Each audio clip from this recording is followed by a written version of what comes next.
what a lot of ACCA classes do, or a lot of ACCA tutors will tell you, is that don't take those exemptions, do all your 13 papers. But I think that's a very extreme approach, because when ACCA is giving you the 5 exemptions, you must take it, because you will save about 1.5 lakhs of cost in at least 1.5 to 2 years of time, right? So go ahead with those exemptions, number 1. Number 2, some of them will give you the exemptions and then they will say that you can directly dive in and start with your skills levels. So there is an exam next quarter, come, let's do that. Okay.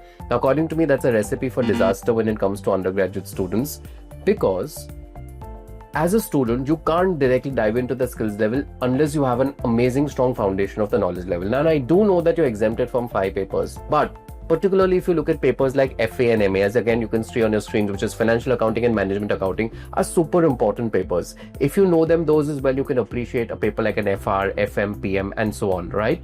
So you must do a bridge course where you must learn concepts of papers like FA and MA. Even though they're exempted, you don't appear for those papers, but you need a bridge course, which is going to help you build the base before you appear for your first skills exam. So don't be in a rush to give your first skills paper. Take about 2 to 3 months of an active bridge course, follow it up with 3 to 4 months of preparation for that first skills exam. Do it so well, crack it well, and then you can follow a quarterly regime, right? That's a very, very important approach.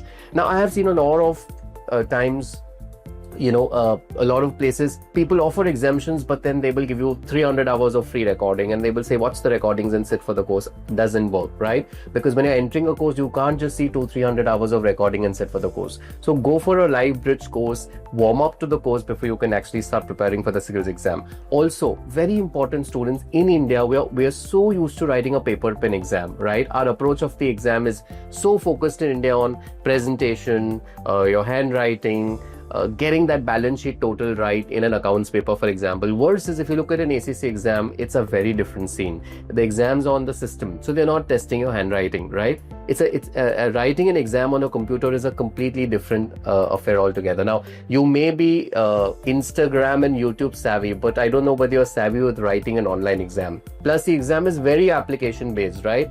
You may not really have questions, and the exam would test memory as much as they will test the way you're able to apply concepts. So you need some time to transition from what you've been doing to what you're expected to do. So ensure that whichever coach you take runs you through the transition, otherwise it's going to be a disaster.